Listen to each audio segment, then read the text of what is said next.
Okay, we've got some tremendous speakers here, and everyone's enjoying lunch, but let's get started because we don't want to lose too much time. So we've got 6 tremendous speakers in this and 45 minutes, so I'm not going to waste your time with introductions or anything. They are all experts who have done conferences for years, can speak to multiple elements of it in a successful way. That applies to everyone. So having said that, Gerald's going to lead it off. Gerald. So make that 5 tremendous speakers and Gerald.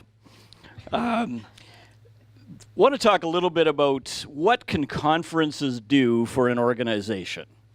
I'm from the province of Manitoba in Canada, so it's right in the middle of Canada. We have a population of 1 million people. Of those, we estimate there's about 5,000 homeschool students. So 500, 600, 700 families approximately, something like that. We have a conference and have had for 25 years. This is the first year that we, Bev and I, are not going to be at the Manitoba conference. It's going to be happening while we're down in Brazil. So we're sort of going through this withdrawal. But when we started homeschooling, we were looking for curriculum. So what do? You know, you buy the magazines. You didn't go on the internet in those days, but you try to access things. We heard about this thing called a homeschool conference. So we went to the closest one, which was in Minnesota. And it was a huge, by our imagination, a huge conference. At that time, probably 1,200 people came to it. And we walked around with our jaws dragging on the floor. And we're just in awe of all of the possibilities and the information that was there. And we said we needed to do something like this in our province. There was nothing, so we helped organize the first one 25 years ago. And we've done it every year since then. So what's it done for us? It's what it did for us in our province and what I've seen in other places across Canada is it provided a place where homeschoolers could come together to learn. So we get a lot, every year we say, can all the new people that are thinking about homeschooling or just starting put up their hands? And there was always 20%, 25% of people that are just thinking about it, just starting. So an excellent way to get an introduction. It was a way for people to connect and to get information and materials about home education. And it was a significant way over time that the organization was able to identify that we did something. We didn't just lobby sort of behind the walls of secrecy in government or those kinds of things, but we did something tangible for people. And they came every year and said, okay, this organization does this conference. And it's been great for that perspective. It gave us something that we did, something that we could offer, something that we could give and do for people that was practical, significant, and of value to them. It was of value to the organization because we made money on it. Over time, we made more money as we got better at it, but we're at the place where it's allowed us to have enough money in the bank that if the conference ever doesn't happen because of a snowstorm, which does happen in our part of the world, and we have to pay all the speakers and all the rent and all the things, we can do that. We have enough money that everything can fail, and we can not worry about who's going to pay the bill.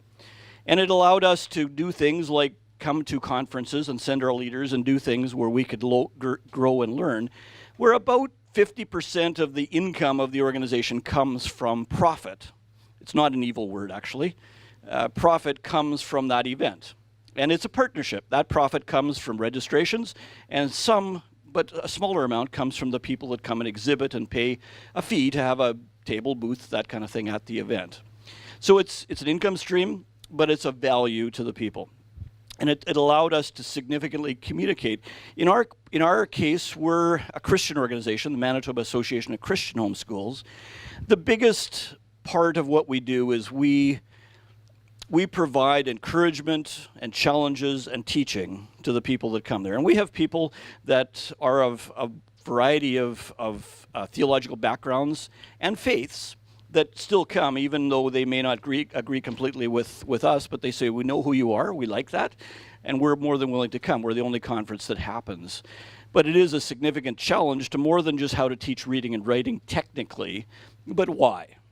what's the background to it, and allows us to be that teaching inspiration and challenge to think bigger and to think beyond that. And so it's a message that really challenges people in doing that.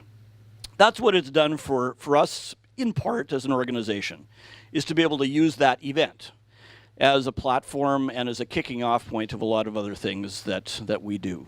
So that's just in a kind of a nutshell what we kind of do in our province. And there's big conferences and small conferences in various places. I speak as part of my role in HSLDA on the board. Conferences with 20 people, conferences with 1,000 people. And they're different, but they're not. There's still ways of doing things, so the numbers can still accomplish many of the same things, no matter how big or small. And I don't know of any conferences, maybe other than probably Edric's, that started small, because Edric doesn't start anything small, which is great. But a lot of times you go and you see this conference of 2,000 people. How do we do that? Well, we started with a conference of 200 people. Is what we did. Thanks, Gerald. Edric.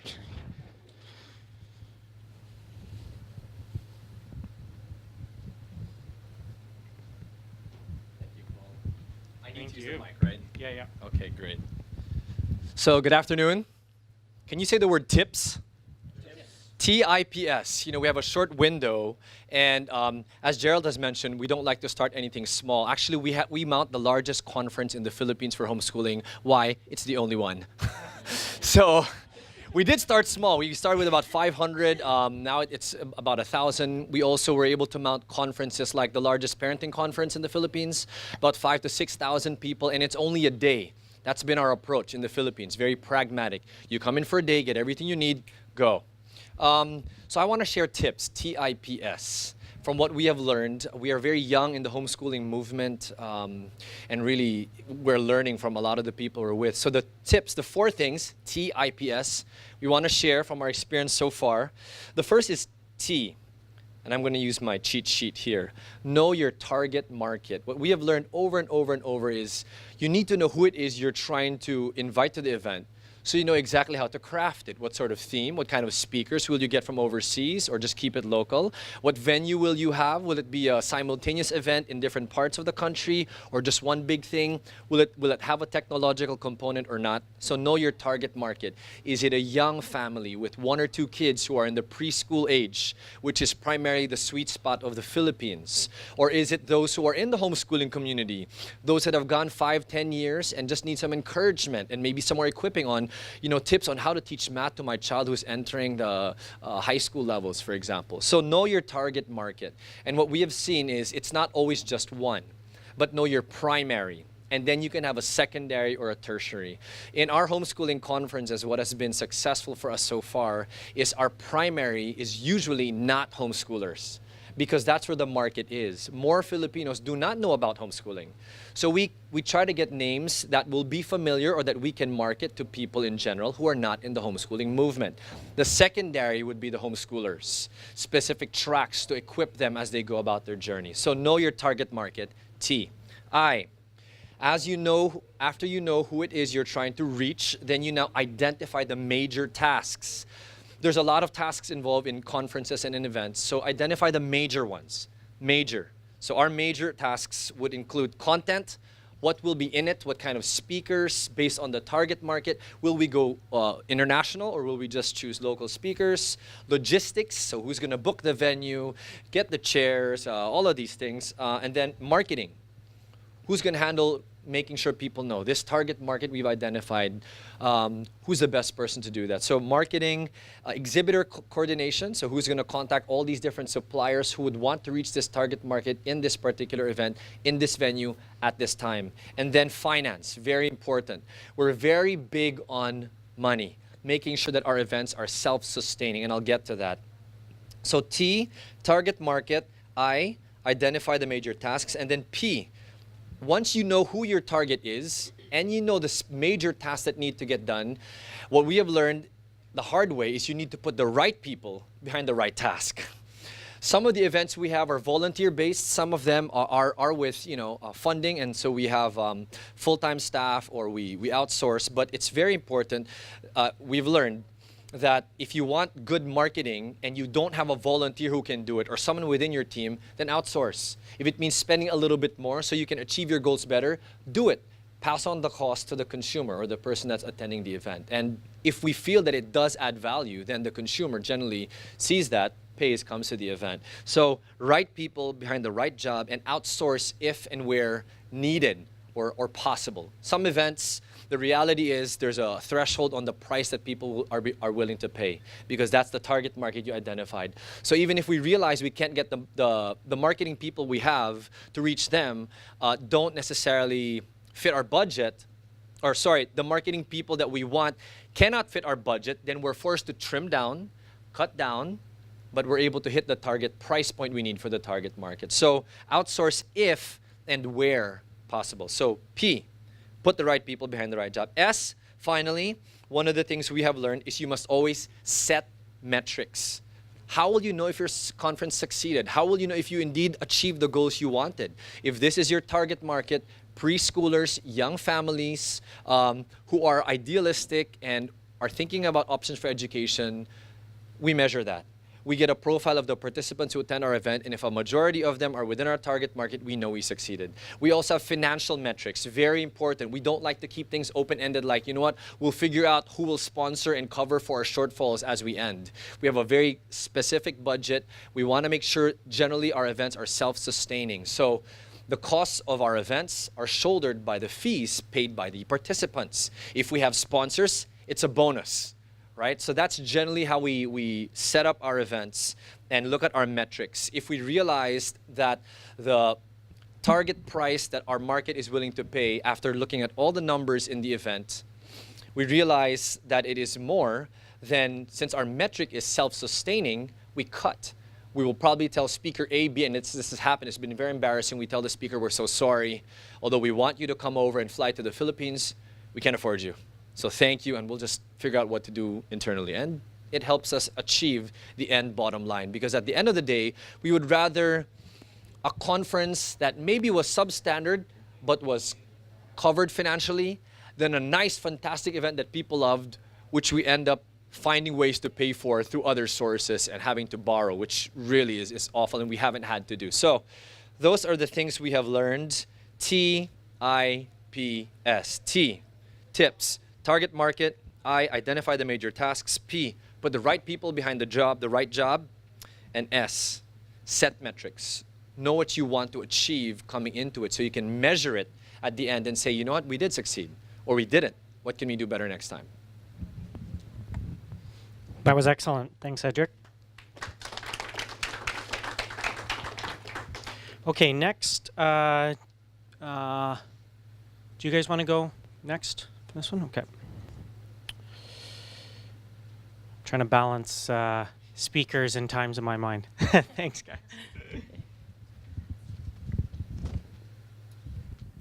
Okay. Well, sometimes when we look at conferences, we think of elephants. And what are elephants but big and sometimes cumbersome, okay? And your conferences sometimes go that way, but hopefully not. We have an expression in the United States, how do you eat an elephant? Answer, one bite at a time. So the key with a conference is you have to divide up all the tasks into manageable chunks that people can get done.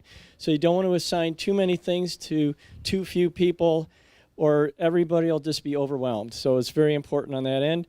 We've been blessed at being involved in homeschool conferences as attendees, and involved also in planning and executing conferences as state board members, speaking and exhibiting at conferences for our grandparents ministry.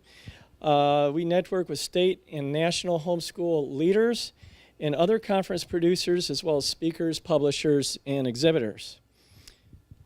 Okay, and you're all well aware of the opposition to homeschooling. Many of you have grandparents who oppose homeschooling, and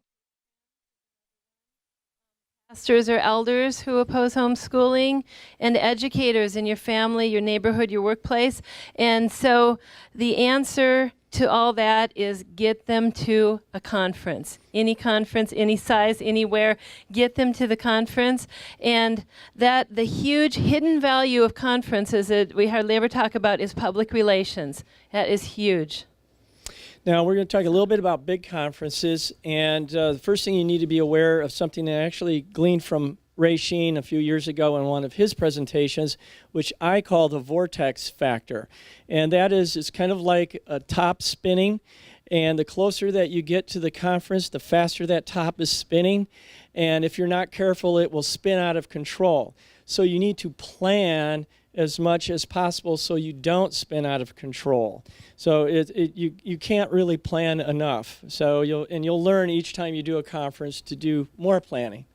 Okay, we'll just go through a couple other things real quick. Some things to do at every conference is media publicity. That is crucially important. Send press releases unless you're trying to hide the fact that you're homeschooling and you're having a secret conference, and don't do that. But if you can get the media there to really see what homeschooling is, you might get some positive reports out of that and have families that they can interview. Invite teachers and librarians. We've done this at our conferences. We've given them free admission so that they can find out what homeschooling is really about. And sometimes teachers can get their recertification credits by coming to a homeschool conference. They love that because it's easy. It's 1 or 2 days and they're done. So that's a good, and librarians as well like to come and look at the resources. Tell them about your curriculum hall if you have a good sized curriculum hall. And they'll be wowed that there isn't just one government curriculum. There are like thousands of things that homeschoolers can buy. And I know that's not available in every area, but on the internet you can show them that it is. Have the grandparents come in free.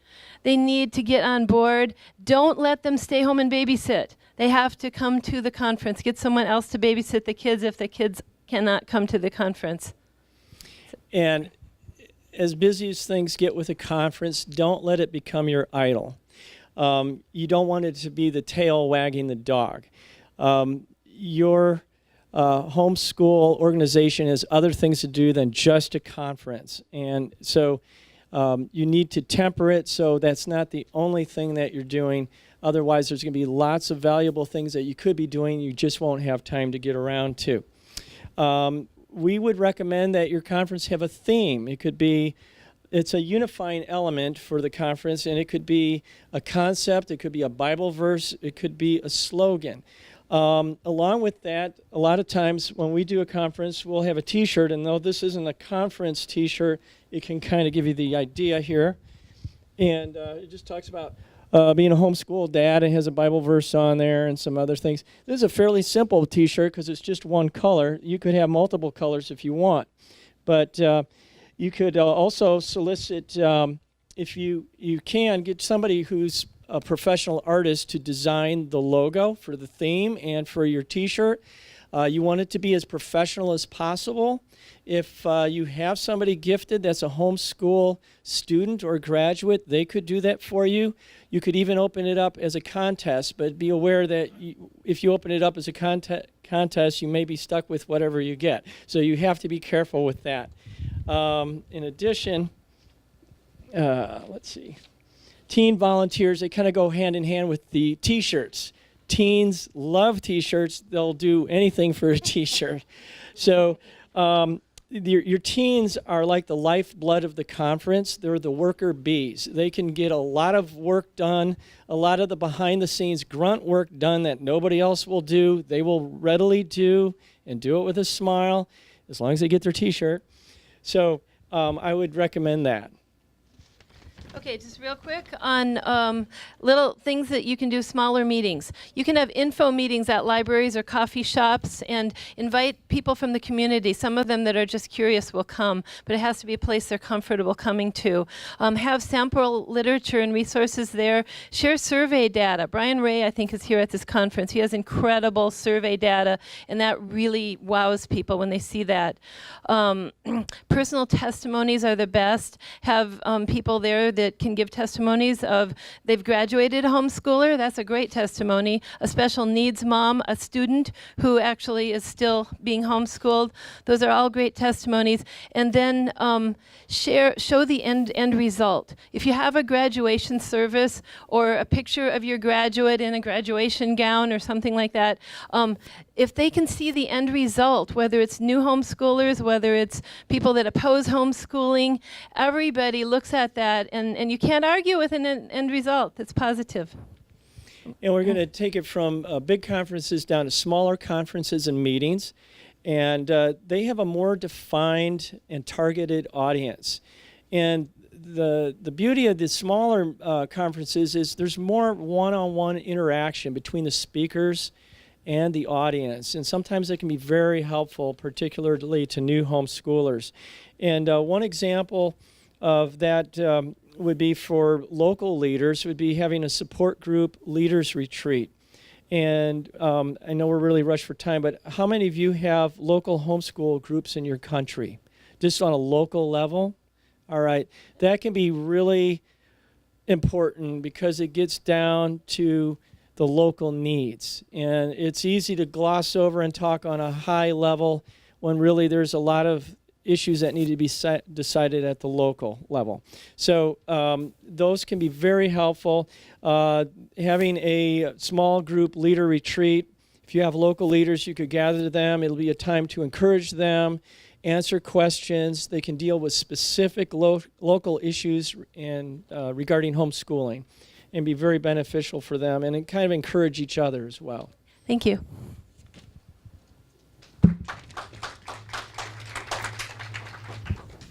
Thank you. So keep in mind your questions for the end, and we'll take them all together. Who wants to? Together or separately? Or sure. All right. There you go. I'll give you 2 mics. It's right there. All right, my name is Michelle Eichhorn. I am the Director of Marketing for Apologia, and our conferences fall under my purview, and we do about 20, we've done somewhere between 24 and 34 conferences a year, and 34 is quite a bit. We were very tired that year, but we go to conferences that are as small as 100, 200, 300 attendees. In fact, we have Zan and Joe Tyler in Hawaii this week attending the Hawaii conference, which is just several hundred people. And we've done conferences up to 20,000. So what I want to address is the top 7 questions that vendors ask when they get invited to a conference. Whether it's a large company or small company, these are the kinds of questions that they're going to ask. And then I would like to, if I have a moment, go over what families like to see in a conference. I've attended plenty of conferences going on behalf of Apologia and going as a homeschool mom, because I've been homeschooling for 16 years. So top 7 questions that your vendors are going to ask you. Usually it comes in as a phone call or an email. And one of the things, the first thing we're going to ask is, when is it? Because sometimes there are other things going on. So one thing when you schedule your conference is to make sure that it's not conflicting with something else that's going on at that time, something else big. And then you just need to give the vendors plenty of lead time, because some of them are smaller vendors. They need to save up for this. They need to make plans. So giving them plenty of time is very helpful. They're going to ask where it's being held. Is it a convention center? Is it a church? Is it a school? Not so much that they have a preference over one over the other, but it helps them in their logistics. They're going to ask you about, how do I get materials there? Who's there to receive them? Conference in Hawaii, it's not at a convention center, it's at a school. So we had to really determine, how are we going to get product there? Are we going to ship orders once people order at the conference? That leads to a whole other set of activities that we have to plan for. They're going to ask about the expected attendance. This, again, is not because they're going to say, well, I don't go to small conferences, but it really does help us plan. How much product do we bring? How many staff members do we bring to the conference? And that, again, feeds into how much is it going to cost me. And let's talk about cost. That's another big factor. Obviously, the booth space is usually going to be the biggest expense for them. And so offer a variety of booth spaces. And when you place people in the vendor hall, they may ask, well, where are we going to be placed in the vendor hall? Spread people around. They may even ask you about the maximum number of vendors that you have in the vendor hall. So be cognizant of your small vendors, your large vendors, and where you place them. Other costs they're going to be looking at is how many staff members they need to bring, the travel costs for the staff, for your speakers, and Kamilah is going to talk about speakers and some of the costs associated with that. And then they want to know about the process for shipping to the conference. They want to know about the drayage. Who's going to handle it? Is UPS going to come in beforehand? Are they going to be allowed in afterwards to pick up things that were shipped? What's the load-in like? It'd be helpful to have people there to help your vendors load things in. Have teenage guys there to help the vendors. Have carts available for them. All those little things, they may seem little, but for a vendor who's been on the road doing a lot of conferences, they're really important. They come in there sometimes having been to conferences the 3 weeks prior, 4 weeks prior. So little details like that are very helpful. They're going to ask you about opportunities for speaker placement. That's another, they're coming to your conference, they want to be able to speak in some way, whether a vendor workshop or a breakout session or a keynote. And Kamilah is going to talk about that some too. The next question is, again, I address this as logistics. Be very clear about if there's a drayage company, if there's not, if you're at a church, where do they ship it to? They ship it to somebody's house. Help them know where to ship it, help them arrange that, especially, again, if it's not in a convention center with a drayage company. And if we can't attend, because sometimes we do have to decline, how else can we participate in your conference? Can we send catalogs? Can we do giveaways? Can we have a booth with just our books on display? You may want to offer that to some of your vendors. Okay, I think that's all I had for those are the questions that vendors asked. What I'd like to talk about now is what families like in a conference. And these are just some things that we've seen at conferences that have been very popular. One is just have a variety of vendors and speakers. Make sure you have large and small curriculum providers. Have colleges, universities, organizations in the area that are homeschool friendly. Sometimes we'll have local camps or nature conservancies that offer classes for homeschoolers, so those types of vendors. Create a schedule that allows people to browse the vendor hall. That's another big concern for vendors is, do people have enough time in the convention hall to get around and really chat with the vendors and take time to look through their booths. Location and affordability. I know several people have talked to that. One of the things that we've found in the United States is the conventions that are sort of a destination area, or it's an area where families can do more than just do the conventions, so they can make it a family trip, seem to get the largest attendance at those conferences. So look at scheduling it in an area where parents can do other things with their children in the area. Children and teens programs, this is big at the conferences in the United States. They're also very detail-oriented and takes a lot of logistics to do. You may want to consider hiring an outside group to do that, getting some volunteers. A children's program especially, you're going to need a lot of volunteers and have a high volunteer-to-child ratio. Because safety is a big issue especially with the younger children. Another thing is to make sure you're very clear on your registration on the day of on the arrival time of the children each day, that there are people there with registration. It's very clear with the parents what's going to happen, when there's lunch, where they pick them up, that type of thing. So have schedules ready. Same with the teen program. Make sure that it's very clear where the teens go, who's going to check them in. If you're going to provide T-shirts, make sure there's good communication between your organization and the group doing the teen track as to what the parents are expecting to happen and what you're going to provide. have large areas with tables and chairs so parents can sit with their children. They can bring their lunch, or they can purchase lunch. They can just take a load off and just sit down and relax. So then they can feel refreshed and go back through the vendor hall and browse some more. A book check is very popular, where they can drop off their books and check them in so they don't have to run out to their car or run up to their hotel room. Obviously, a conference program booklet with a schedule, a map of the meeting rooms, a map of the vendor hall, a list of the vendors and the booth numbers, ads from the vendors. Vendors like to put the ads in, tell people about any specials they have going on in their booth, the vendor hall hours. And then some other fun activities that you can do: a chess tournament for your children and teens, or just have an area with just chess tables set up and chess boards. That's always real popular. A graduation, a talent show, technology displays. One of the conferences in the state of Virginia has First Robotics come in, and they do a lot of Lego demonstrations. Have science project displays, have art displays, where the children come in and show off what they've been doing. So that's all I have. Did you get that?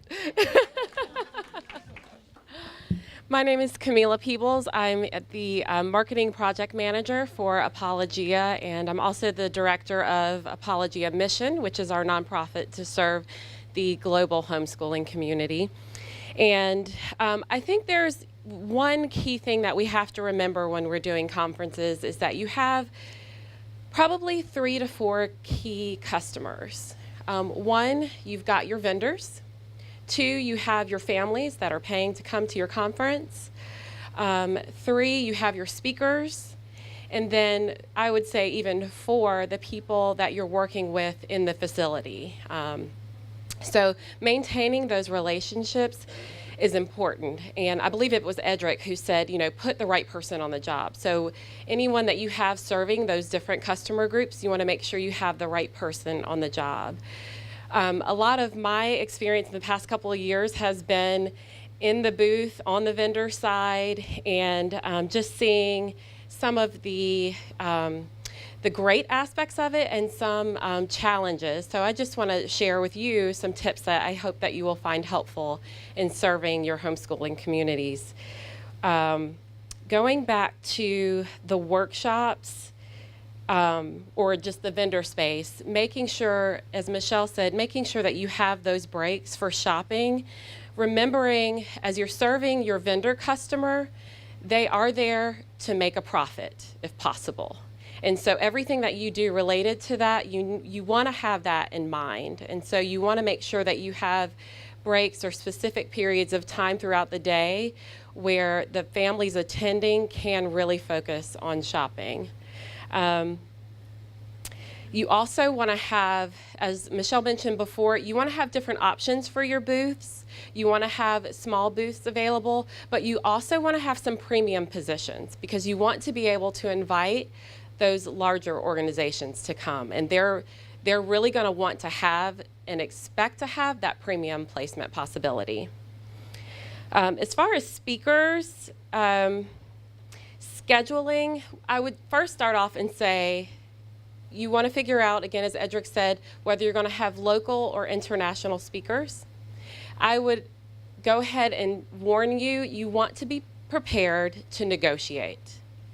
A lot of these speakers, this is how they make their living. They are leaving behind family and other obligations, and so some you will have that will gladly do it for free, but some do have a speaker fee. So be prepared, and sometimes maybe that speaker fee is outside of your budget, but my background is sales. I don't know what no is. It is always ask until someone says no, and then ask another way. So I think if you go in with that, you just don't be afraid to ask and don't be afraid of looking at numbers. But when you're scheduling your speakers, you want to be, again, they're your customer, so you want to take care of them and you want them to want to come back and you want them to tell other people about what a great experience they had at your conference. So you want to keep in mind even things like scheduling, like you don't want to have people too late at night In the US, typically after 5 or 6, that's dinner time. If you schedule a speaker at that time, they usually hardly have anyone in the room. So you want to keep in mind those things, which is why it's also a good idea not to schedule speakers at a lunch break or a dinner break, allowing people to shop or eat, and the speakers to actually have someone in their session. Be careful about scheduling them back to back. Sometimes if you look at a speaker, you don't think they're doing anything but just talking, but there's been a lot of preparation in advance. And mentally and emotionally, there's a lot that goes into it. So if they're scheduled back to back to back to back without a break, it's kind of hard for them to re-energize. So you want to be mindful of those things. The last day of the conference is usually when people start to go home. And if your conference ends at, let's say, 4 o'clock, I would not schedule a speaker at 3 o'clock. Because even if your conference ends at 4, more than likely people are starting to pack up and head home depending on where they traveled from, usually by noon. So you probably want to reserve those last couple of hours, again, as a shopping time for your vendors and any other last minute things that families would want. In your rooms, you want to make sure that you have someone, you have an AV team, you have someone there who is testing the equipment, making sure it's working. If there are problems during their presentation, there's someone there that can help them address those issues. And you also, one of the big trends is recording the sessions, of course, and then making them available for sale. But you also want to make sure that they're easily accessible by the speaker, the copies of those recordings. And that's usually a download or something like that, but you do want to make sure it's easy for them to get to it. And the other thing for speakers to keep in mind is, again, no one wants to speak to an empty room. And if you have 10 sessions going on simultaneously and you only have a 300 attendees at your conference, it's not a good setup for your speakers. And so it's just like I worked for a performing arts company. I used to sell advertising for them, and they were always giving away free tickets, and I found out why. Because a lot of times where people purchase tickets, if there were holes in the front and in the middle, that tickets that weren't purchased, they would give those away to fill the seats, because the actors, it affected their performance when they saw those empty seats. And so it's the same way for a speaker. So those are just a few helpful hints that I have, and I hope you can take that back and have a great conference season. Okay, let's have all the speakers come up, and we can take some questions now. Like I said, tremendous expertise here. And let's try to keep the questions very short and as questions. Ray, I'll come to you.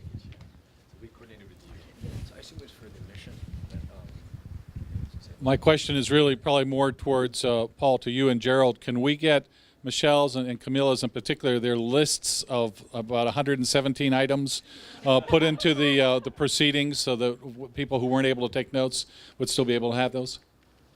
I do. I actually have a download page set up.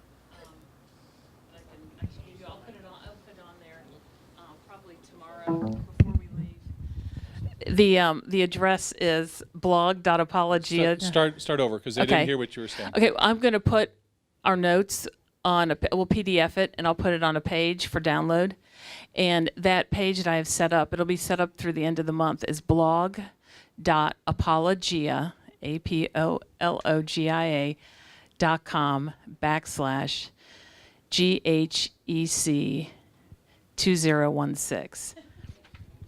And on that page, I will have some links, and we'll put our information on there for you.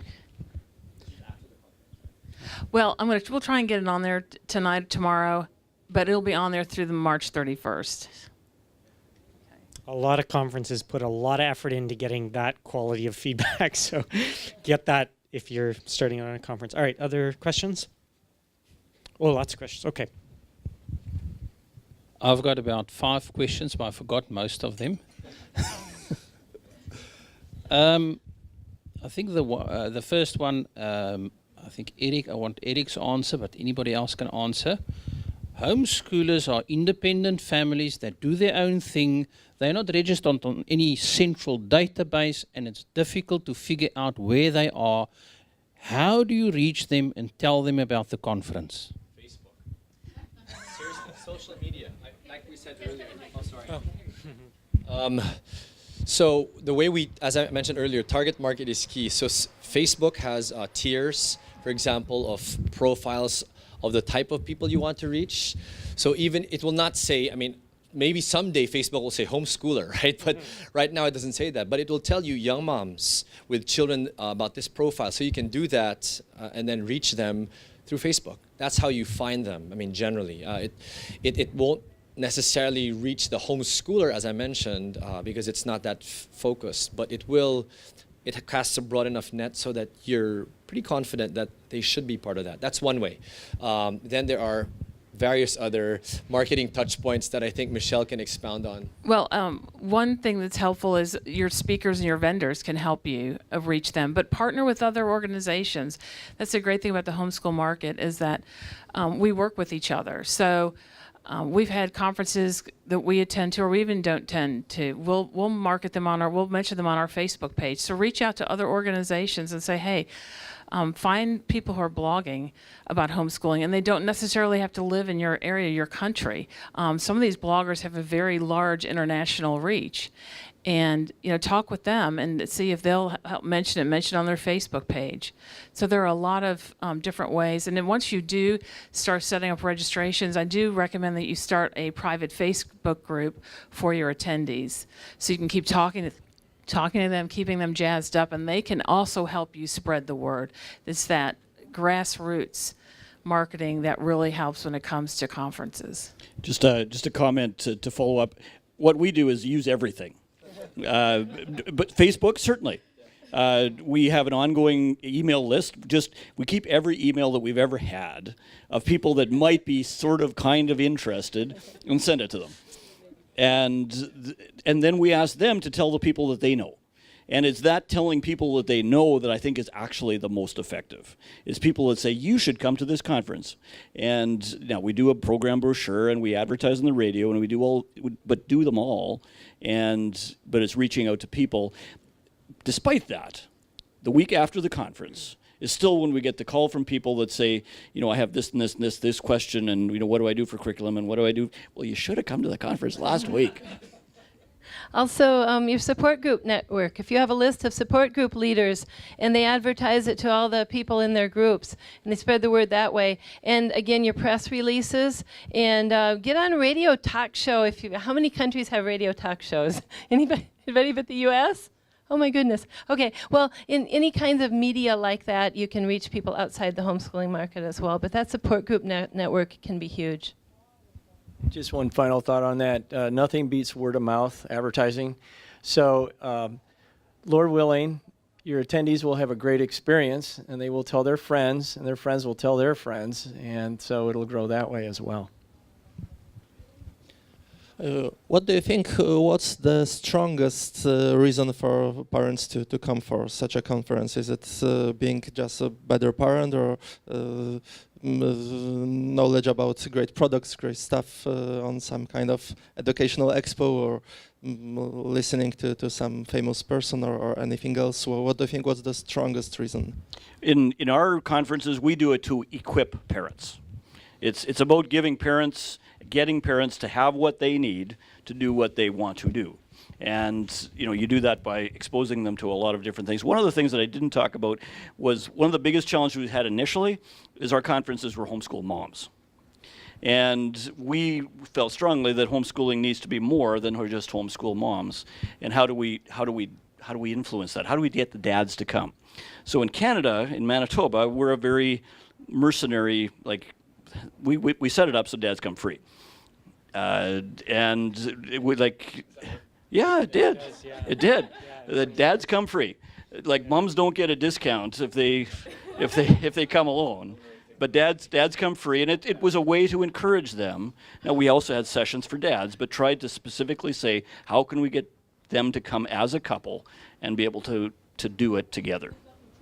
And now they come together. It's more the norm, and we see that in various ways in different places.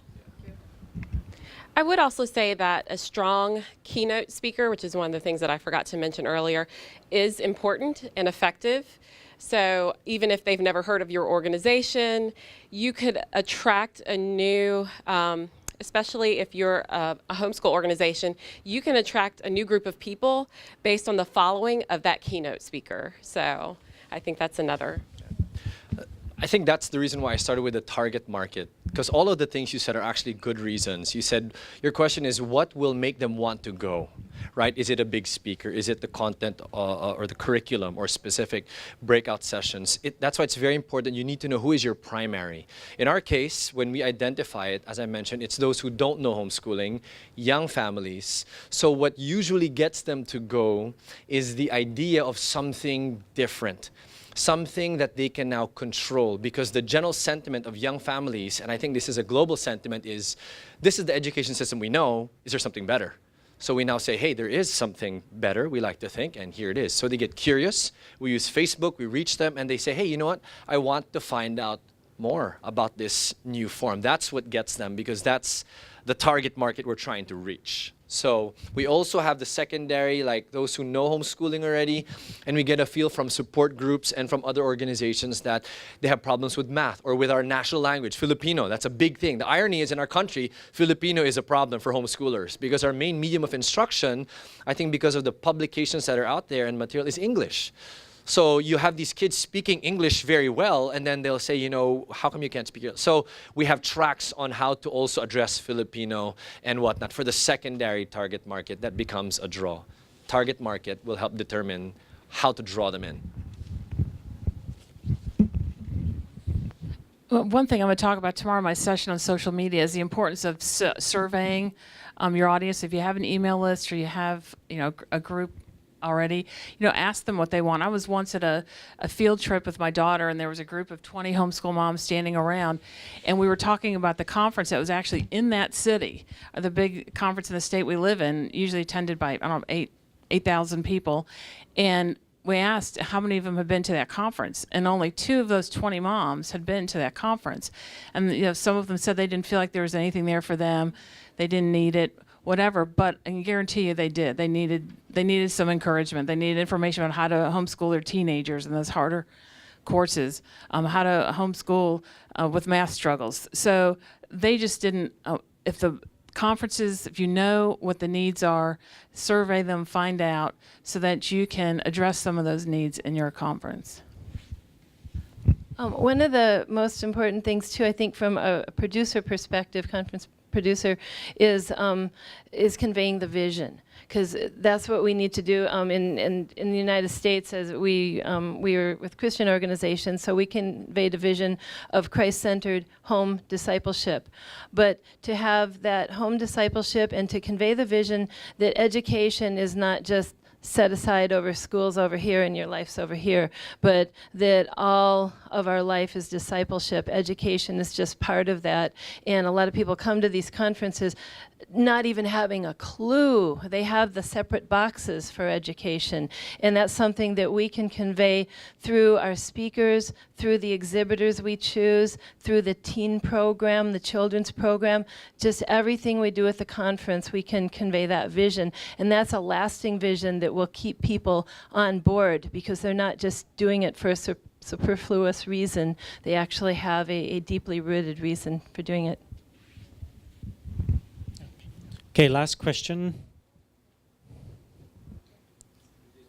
Is there anyone else who hasn't asked a question? All right, I'm going to end it here because we're getting close on, well, we're actually over time. So ask offline and everyone's happy to serve. So thank you very much to the speakers. That was excellent.